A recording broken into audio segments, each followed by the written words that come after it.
Good morning, welcome back to my vlog.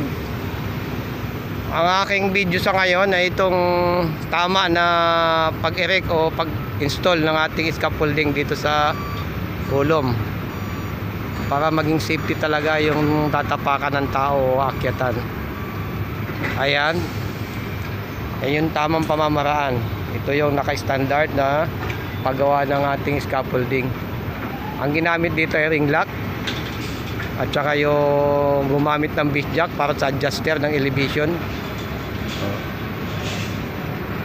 Ayan mga kabakal, ito kasi ang required na dapat gawin ng isang scaffolder para may ayos yung paggawa ng tapakan ng mga tao, na maging safety yung mga tao. Ayan, nabali naka second layer siya dito sa tapakan. Ayan, kita nyo, akit tayo dito sa may bandang hagdanan para makita natin na maayos. Napakalaking kulom yung ginagawa dito. Ayan. Ito yung stair nya papunta doon sa access, paakyat. Akyat tayo. Ito pang Edgar, pakita natin yung ating scaffolding dito. Ito mga kabakal yung tapakan. Ayan, papunta naman doon sa taas. Kasi lahat yan ay nakaayos. At meron din yan two board mga kabakal. Ayan o. Baka yung bakal na nasa tabi-tabi, mga gagamitin, materialis, hindi siya mahulog. Ayan, naka two board yan. At yung hagdan natin dito, may railings din yan, one side.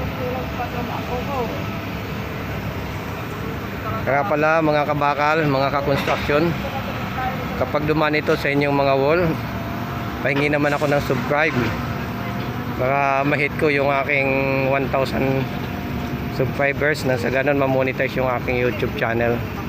Maraming salamat sa inyo mga kabakal. Ito, napakalaking kulom nito, 160 ang finish ng konkreto nito.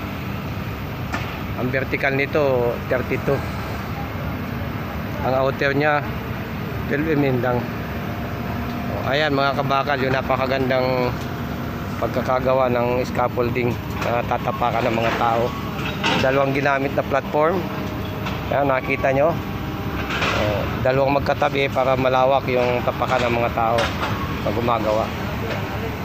Maraming salamat, at hanggang dito na lamang ang aking video. At baba na tayo rito sa hagdan. Ayan mga kabakal, napaka-safety ng gumagawa. Hindi yun naman talaga yung dapat. Hanggang dito na lamang. Bye bye.